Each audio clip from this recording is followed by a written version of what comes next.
suis Éric Sourna, historien de formation. J'ai fait mes études à l'université de Ngaoundéré. Je me suis spécialisé en histoire des relations internationales. J'ai investigué dans mes travaux de master les questions de sécurité à la frontière Cameroun-Nigeria, notamment dans le lac Tchad. Et je continue à explorer cette thématique sur cette frontière à travers des travaux de thèse sur les enjeux de défense à la frontière Cameroun-Nigeria entre le début du 19e et le 21e siècle.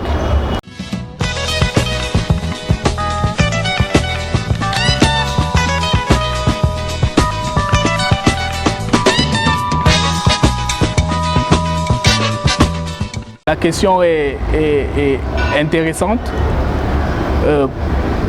J'ai choisi de travailler sur cette question d'abord parce que cette problématique est liée un peu à ma vie. J'ai grandi dans une région empreinte au phénomène d'insécurité et j'ai notamment passé ma tendre enfance dans une région située sur un tripoint, c'est-à-dire une frontière à l'intersection de trois pays, notamment le Tchad, la Centrafrique et le Cameroun. Et je pense que cela a été le déclic de l'intérêt pour les questions de sécurité. Et ensuite, j'ai remarqué également dans ce même environnement une carence d'études dans ce domaine, notamment concernant les questions de sécurité humaine. La sécurité en Afrique subsaharienne et notamment dans des pays en proie à des crises est toujours traitée dans une perspective militaire. Or, la sécurité doit également s'intéresser à l'individu et à ses besoins.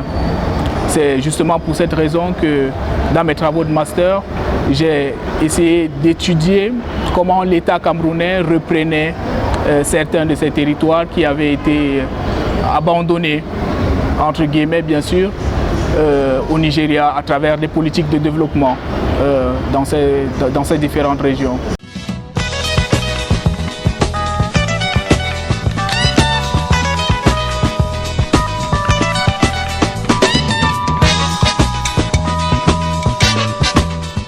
Vous savez, lorsqu'on travaille sur des questions de sécurité, on bute sur plusieurs difficultés.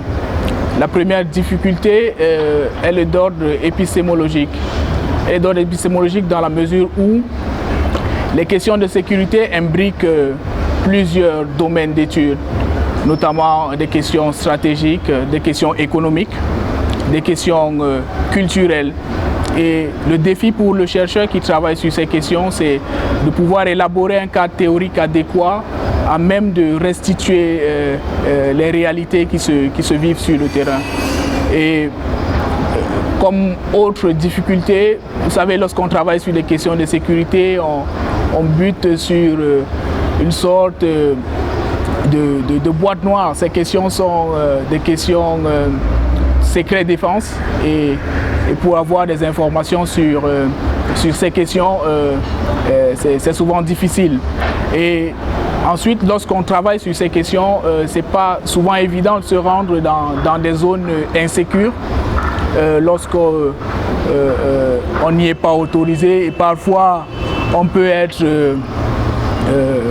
appréhendé par des militaires parce qu'on est toujours un suspect qui cherche à récolter des informations. Mais je pense que lorsqu'on travaille également sur ce domaine, il y a des stratégies de contournement.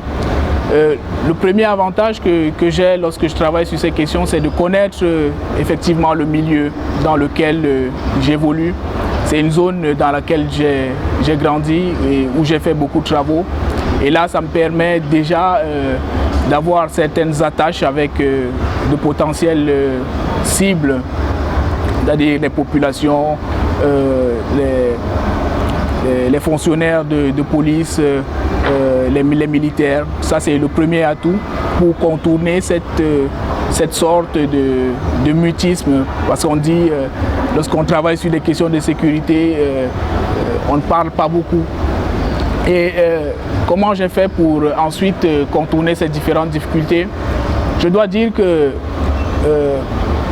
vous savez, lorsqu'on travaille sur des questions incandescentes, où les résultats ne sont pas obtenus immédiatement, il faudrait être très,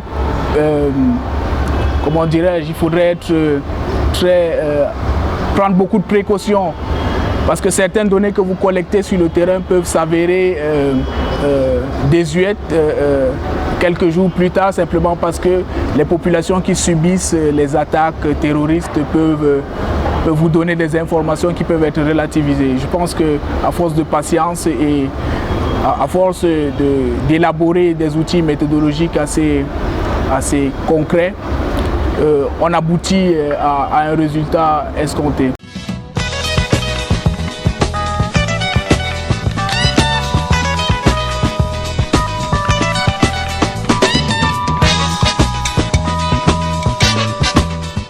Vous savez, la question des frontières en Afrique est d'abord une question émotionnelle. Je dis qu'elle est émotionnelle parce que on pourrait dire que les frontières sont filles des nationalismes. Et lorsqu'on parle de la frontière, on fait référence à un espace ou à un territoire qu'il faut protéger. Et forcément, cela implique un biais méthodologique lorsqu'on travaille sur cette question, c'est celle de l'objectivité. Et lorsqu'on parle des frontières africaines, qui sont d'ailleurs un lieu commun, il y a la plupart des études qui sont faites estiment que les frontières africaines sont arbitraires, elles ont été tracées à la règle et au compas.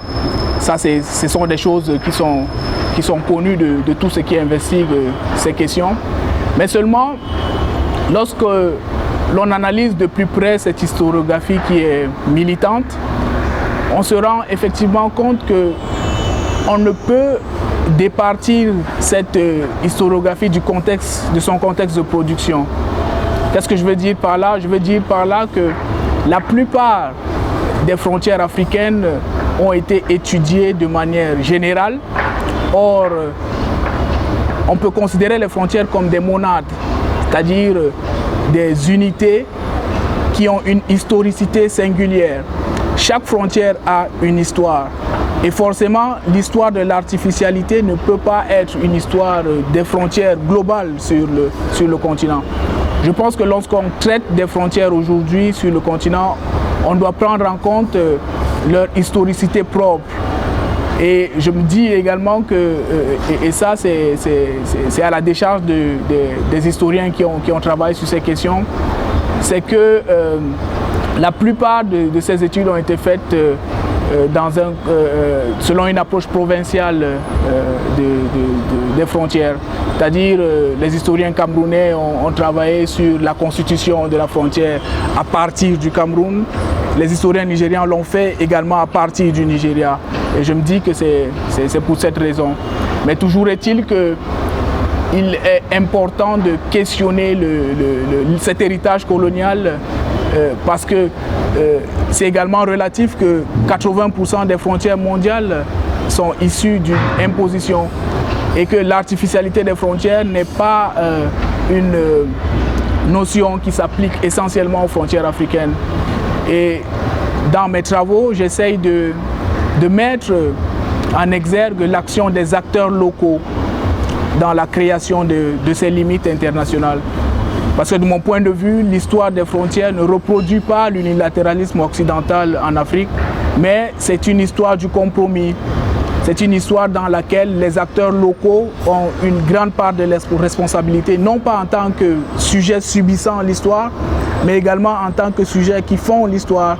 Donc j'essaye de leur donner une place, quelque chose qui n'a pas toujours été fait dans les études antérieures, qui estiment que les chefs locaux ont été en quelque sorte des personnes qui ont subi ce processus d'abornement ou de délimitation des frontières.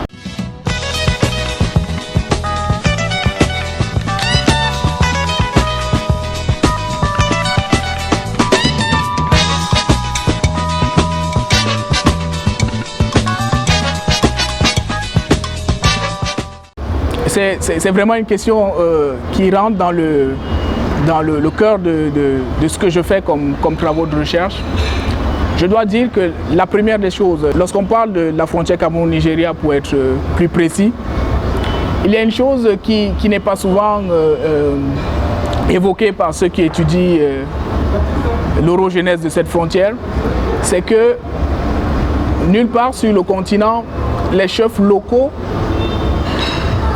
n'ont écrit aux colons pour venir prendre possession de leur territoire.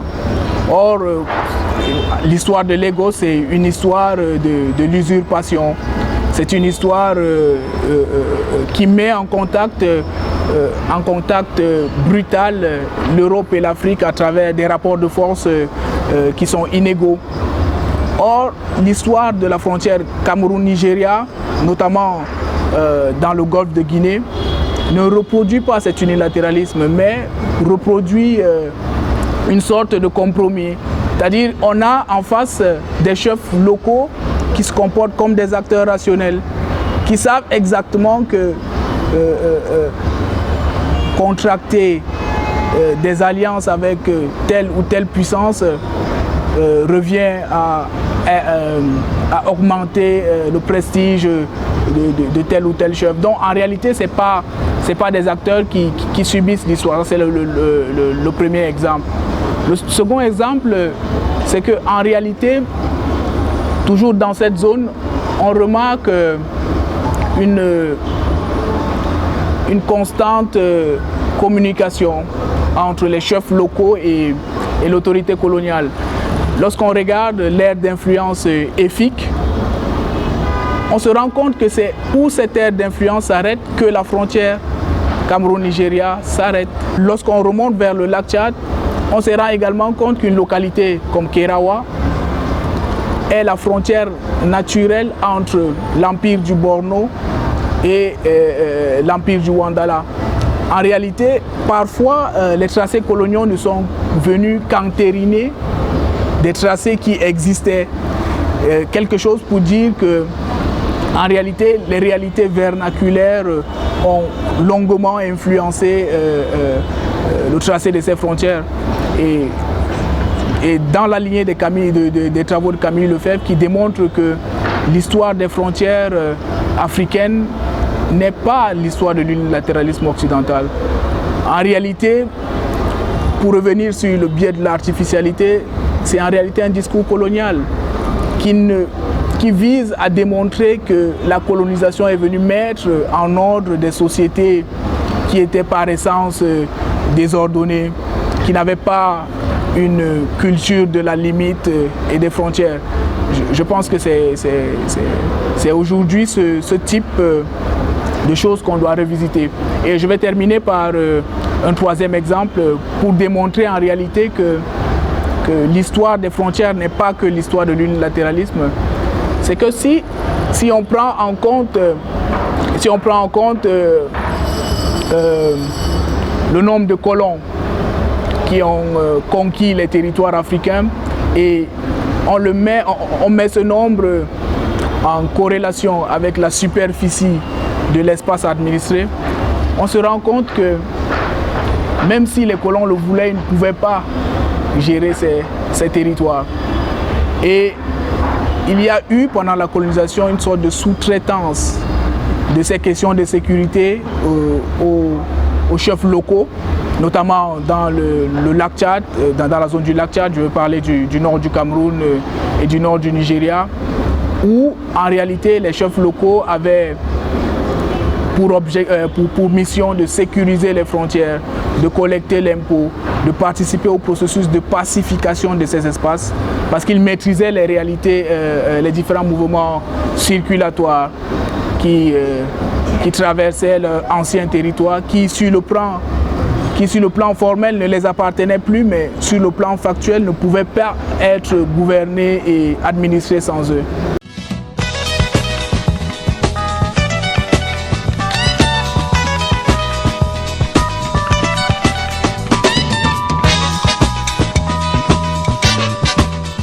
Je pense que vous avez raison en posant cette question. simplement parce que la construction de l'unité africaine doit se faire sans les frontières. Elles sont un élément de disjonction qui ne permettent pas la liberté d'aller et de venir. Une liberté qui avait été consacrée pendant la période précoloniale. Et cette liberté, je pense qu'elle est bien théorisée par Achille Mbembe à travers son concept de circulation des mondes. Le concept de circulation des mondes, en réalité, essaye de reconstituer cet espace de circulation qui a existé avant ces frontières coloniales. Et vous allez vous rendre compte que lorsqu'on observe l'actualité, on peut dire que les frontières, même coloniales, n'ont jamais empêché les populations africaines d'aller et de venir. Ces populations ont su tisser à travers le temps une sorte de solidarité qui fait en sorte qu'ils utilisent la frontière. Ils ne sont pas victimes de la frontière et c'est ça qui est intéressant parce que l'intégration africaine, c'est toujours faite par le bas. Elle bute peut-être sur des questions d'ordre institutionnel. Et je pense que pour mieux intégrer l'Afrique, il y a un concept qui a été développé, je pense, dans les années 2000, concept de pays frontières. Les pays frontières, en réalité, sont une sorte de bandes de frontières où les populations partagent les mêmes réalités culturelles. En réalité, ces espaces-là ne doivent pas constituer des espaces de disjonction, mais plutôt des espaces d'union où chaque État ou des États pris ensemble devraient œuvrer à créer dans ces espaces ou à équiper ces espaces d'infrastructures communes, d'écoles communes. Et ça se fait déjà en Afrique de l'Ouest. Je pense que c'est par là qu'on doit commencer et peut-être améliorer la libre circulation des biens et des personnes.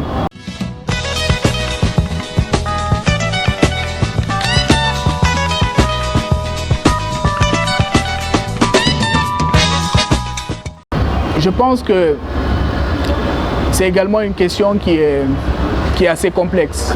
Je pense que la frontière devrait être d'abord prise dans deux sens. Le premier sens, c'est celle d'un espace vécu. En réalité, et c'est peut-être la particularité de la frontière, c'est que parfois dans les politiques publiques, la frontière n'est pas considérée comme un espace comme les autres. Certes, c'est un espace qui marque la fin d'un territoire, mais c'est également un espace vécu, un espace d'habitation qui doit également bénéficier des mêmes projets d'investissement, de la même attention des gouvernements. Ça, c'est le premier paramètre. Mais la frontière est également un espace parcouru, parce qu'elle est en réalité la porte d'entrée et de sortie. Et dans ce sens, elle fait appel aux questions de souveraineté. Et lorsqu'on met en corrélation ces deux conceptions de la frontière, c'est-à-dire celle d'espace vécu et d'espace parcouru, on se rend compte que quel que soit le type de politique, vivre à la frontière signifie être en connexion avec un dedans et en connexion avec un dehors. Qu'est-ce que cela signifie concrètement? C'est que sur le plan national, les populations des zones frontalières doivent se sentir autant camerounais parce que les flux de la frontière créent une sorte d'identité ambiguë. Parce que si un État ne crée pas une cohérence dans le territoire contrôlé, il se crée à ses périphéries une sorte de modèle de régulation qui va à l'encontre du modèle de régulation de l'État central. Et la conséquence est aujourd'hui la naissance dans plusieurs États d'irrédentismes régionaux à caractère nationaliste. Simplement parce qu'il n'y a pas, vivre à la frontière signifie être un citoyen à part, parce que la frontière c'est un espace enclavé, c'est un espace où il n'y a pas d'infrastructure. Et quand on étudie les frontières, on sait pertinemment que lorsque deux zones frontalières se font face, c'est la zone la plus dynamique qui influence la zone la moins dynamique.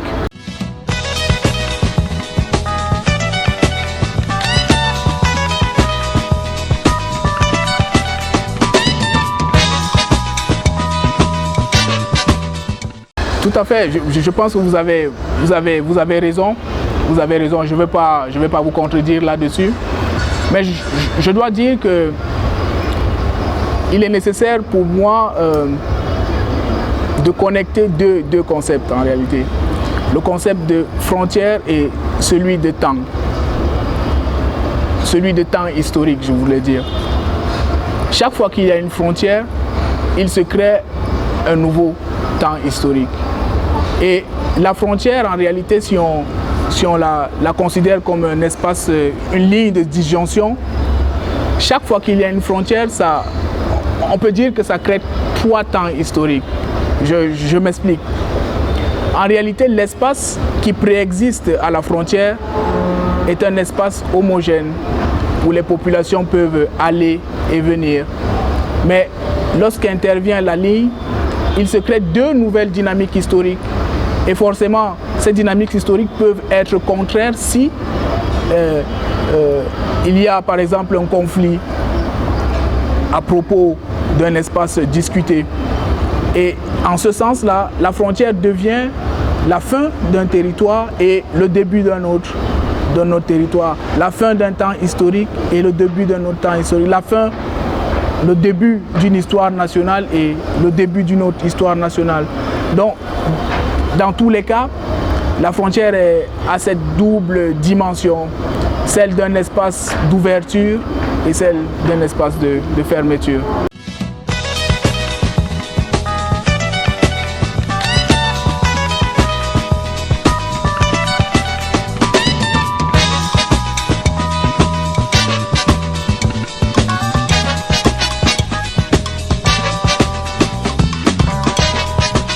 Tout à fait. Et c'est pour cela que, en fait, je souscris à ce que vous dites.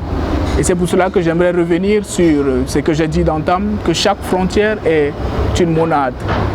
Chaque frontière est une individualité historique. Et tout à l'heure, lorsque j'ai connecté ces deux concepts, celui de frontière et celui de temps, j'ai dit que la frontière crée un temps historique, ou trois temps historiques si on veut, parce que s'il y a la frontière, il y a d'abord une première dynamique historique qui préexiste à la frontière, et lorsque la frontière intervient, il intervient deux autres temps historiques. Seulement, l'homogénéité ou bien la perception de cet espace ante-frontière, si on peut parler ainsi, peut subsister. C'est-à-dire que, je vais parler de manière plus concrète, s'il existe avant la frontière une homogénéité dans la manière de voir, dans la manière de penser l'espace, la frontière ne sera jamais un obstacle parce que les populations qui vivent dans ces espaces vont toujours se rappeler de cet espace antérieur à la frontière. Et ce sont des notions comme les alliances matrimoniales, commerciales, le processus circulatoire à travers le commerce, le prosélytisme qui peuvent permettre de joindre ces différents espaces qui, sur le plan formel, sont divisés, mais sur le plan de la conscience historique, sont les mêmes.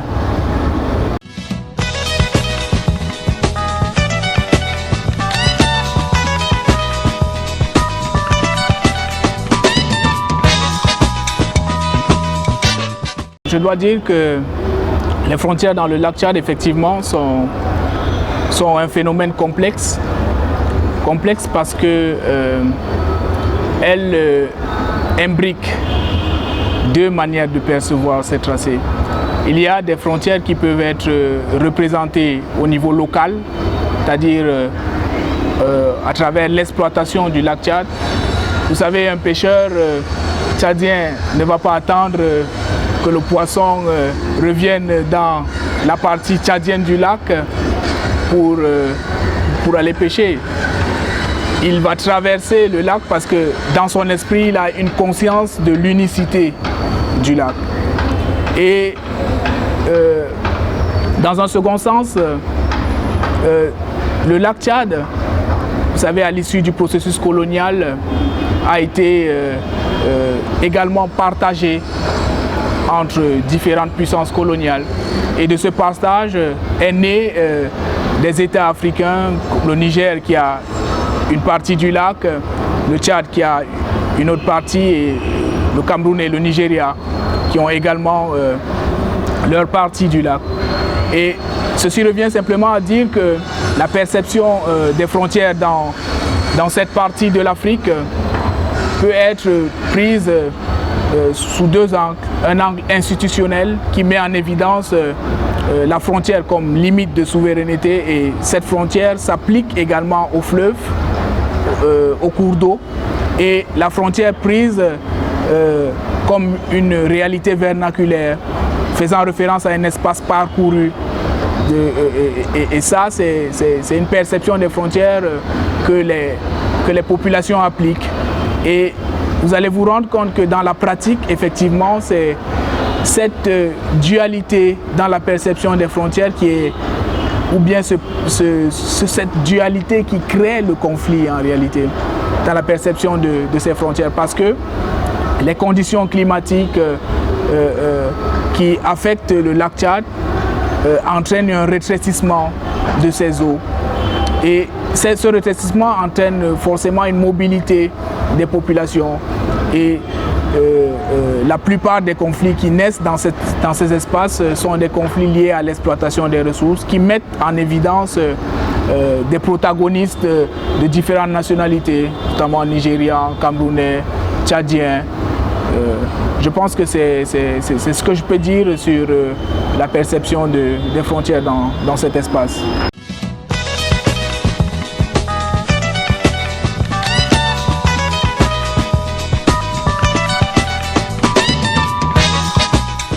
Je dois dire que la CBLT a été, comme vous l'avez dit, a été mise sur pied pour favoriser la gestion harmonieuse des ressources du lac Tchad et éviter les conflits qui pouvaient naître de cette exploitation des ressources. Je dois dire que si on doit évaluer les missions de cette organisation, je pense qu'elle a à son actif beaucoup d'avantages, mais il y a également des couacs parce qu'il subsiste même actuellement des conflits liés à cette exploitation des ressources.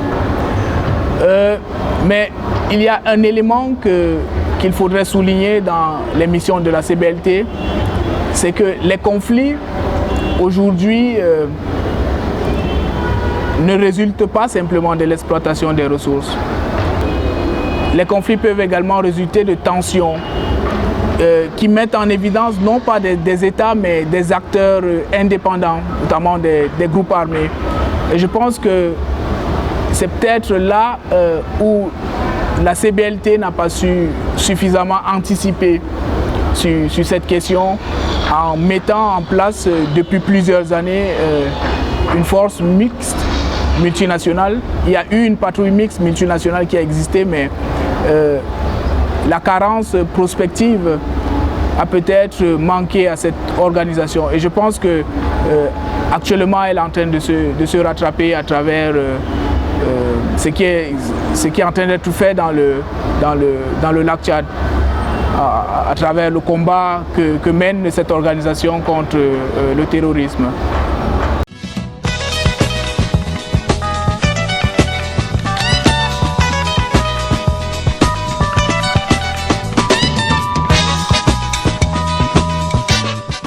Si on doit essayer de classifier cette littérature, je dois dire que la principale caractéristique d'abord de cette littérature, c'est que la plupart de ces travaux sont effectués selon une approche provinciale de l'histoire des frontières, comme je le disais tantôt. C'est-à-dire que la plupart des historiens qui investiguent les frontières le font dans une logique camerouno-centrée. C'est-à-dire, on n'observe pas la frontière comme espace de contact, de chaleur, mais on observe la frontière comme espace de disjonction.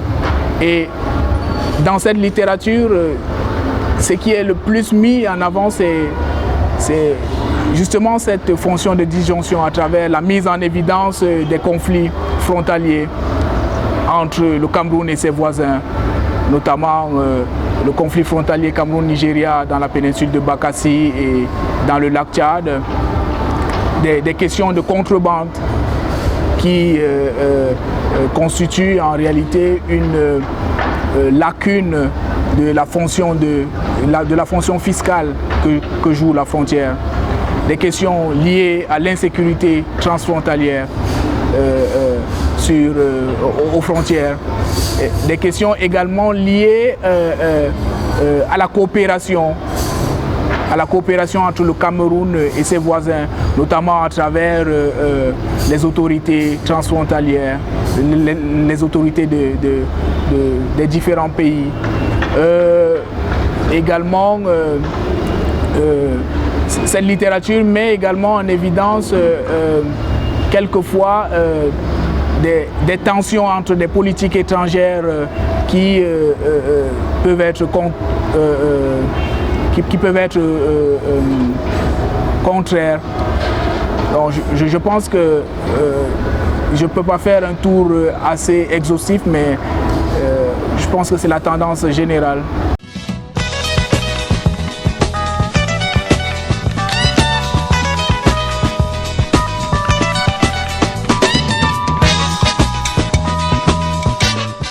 La frontière, lorsqu'on rentre dans son étymologie, est un front. Ça veut dire que c'est un espace de combat, un espace de rencontre entre deux armées. Et dans cette conception étymologique, si on se fie aux auteurs allemands, ils pensent que la frontière, ces auteurs allemands, notamment Ratzel, ils pensent notamment que la frontière peut être considérée comme une peau. Et la peau représente quelque chose de fondamental pour le corps humain, parce qu'elle est le point de contact entre l'intérieur et l'extérieur. Et dans ce sens, chaque État a le devoir légitime de protéger ses frontières. Quand je dis que l'État entretient une relation paradoxale à ses frontières, c'est qu'on constate qu'en réalité que ces frontières sont des sortes d'enclaves dans l'État moderne, c'est-à-dire des espaces qui s'autorégulent, qui développent un modèle de fonctionnement qui va parfois aux antipodes du modèle de fonctionnement des autres espaces.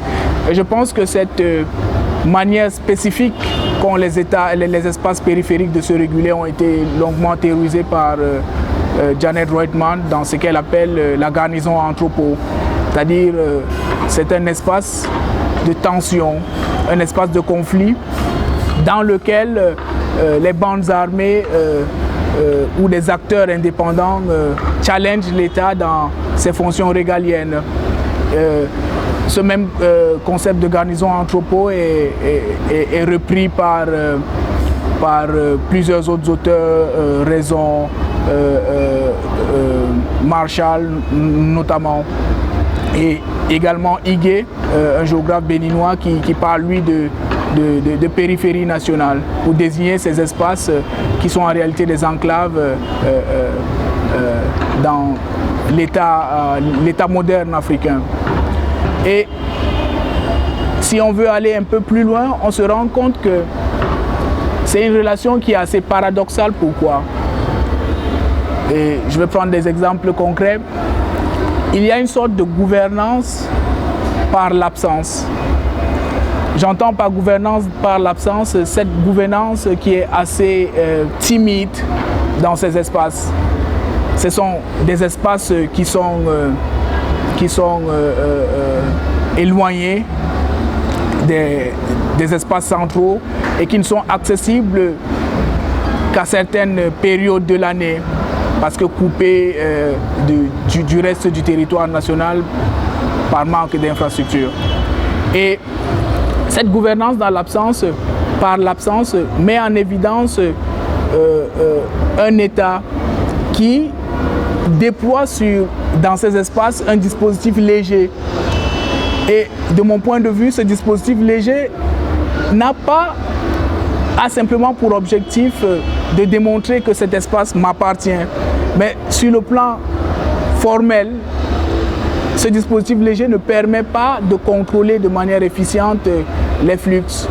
Donc en réalité, c'est ce que j'appelle gouvernance par l'absence. Une gouvernance qui rappelle que l'État détient le monopole de la violence dans ces espaces à travers un dispositif léger. Ça peut être pour une frontière qui est très longue, quelques petites unités de gendarmerie, de douaniers. Mais dans les faits, cet État ne maîtrise pas de manière efficiente ces espaces qui sont régulés par d'autres acteurs, des acteurs que j'appelle des acteurs de substitution. Ça peut être des opérateurs économiques, ça peut être des bandes armées, ça peut être des hommes politiques, ça peut être des chefs traditionnels. Donc c'est ce que j'entendais par relation paradoxale de l'État à sa périphérie nationale.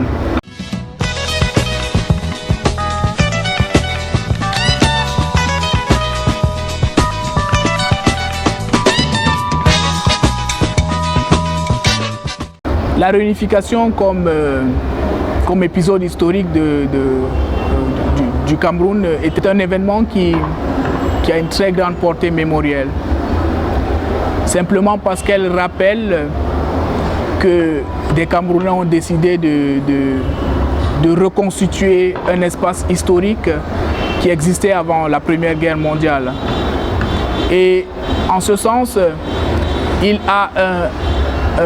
cet événement a un impact sur les frontières parce que, comme je vous le disais tout à l'heure, le fait qu'il y ait eu une ligne qui faisait la distinction entre un Cameroun administré d'une part par l'Angleterre et de l'autre côté un Cameroun administré par la Grande-Bretagne a créé en réalité deux Camerouns avec une dynamique historique qui était adossée à l'empire colonial français et une autre dynamique historique qui était adossée à l'empire colonial britannique. Et la réunification symbolise donc cette volonté qu'ont eu les Camerounais de reconstituer cet espace historique, comme je le disais tout à l'heure, cet espace historique qui existe avant la Première Guerre mondiale. Et dans ce sens, la réunification a une grande portée sur les frontières dans la mesure où le Cameroun moderne que nous connaissons aujourd'hui est né à l'issue de cet événement historique qui a reconstitué de manière partielle parce que, comme vous le savez, la réunification n'a pas reconstitué le Cameroun allemand, mais notamment la partie nord du Cameroun qui a été rattachée au Nigeria, mais le Cameroun moderne aujourd'hui est tributaire de cet événement historique d'un point de vue des frontières.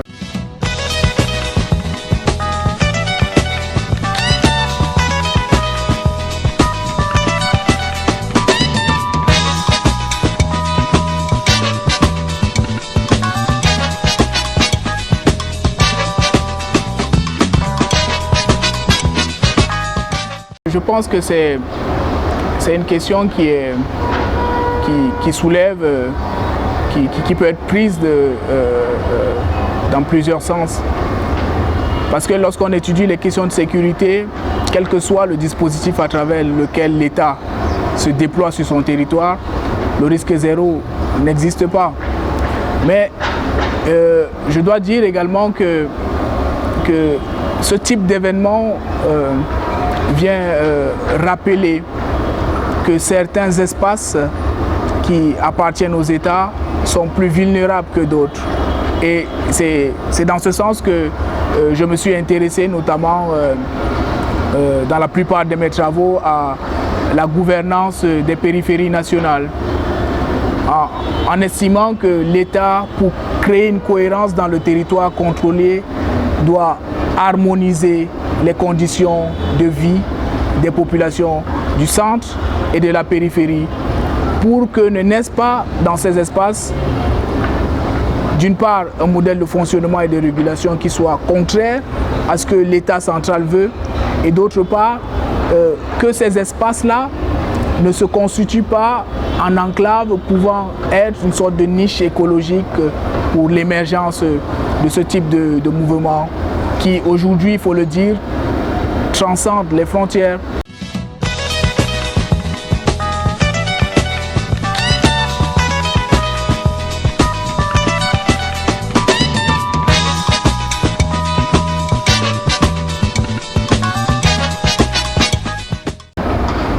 Oui, je pense que vous avez raison lorsque vous dites que l'État doit être présent. L'État doit être présent là où il doit être. Et cette présence peut être matérialisée à travers plusieurs modèles d'organisation du territoire, notamment la décentralisation, notamment la fédération dans d'autres États. Mais je pense que si l'on doit parler du Cameroun, cette option a déjà été choisie à travers le processus de décentralisation.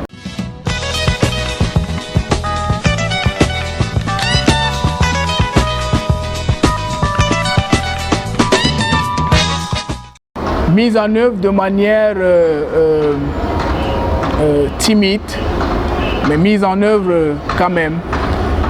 Je ne voudrais pas reprendre une expression qui est chère à beaucoup de Camerounais, même si je ne la partage pas. Le Cameroun, c'est le Cameroun. Je ne la partage pas parce que une unité n'est singulière qu'en contact avec d'autres unités. Et ce contact avec d'autres unités crée une sorte de je ne veux pas parler d'acculturation, mais le contact avec l'autre nous fait perdre une partie de nous, ou nous fait gagner. Non, le Cameroun ne peut pas être le Cameroun, parce que le Cameroun n'est le Cameroun qu'en contact avec d'autres États.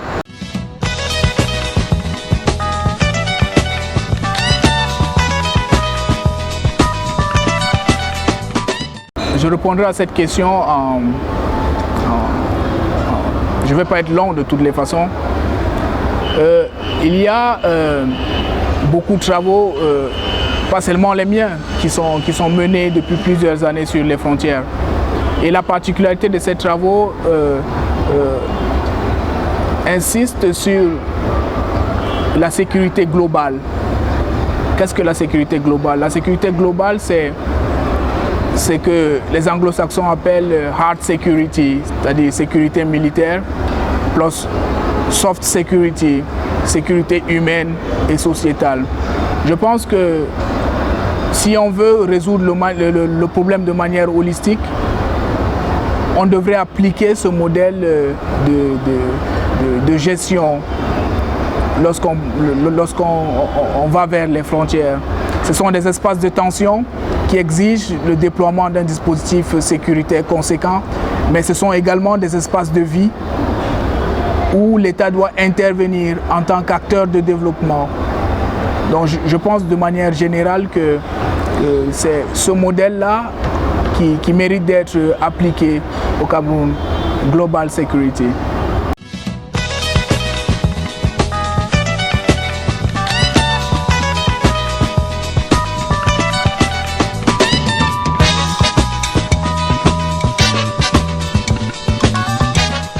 J'aimerais pas évoquer un sujet spécifique, peut-être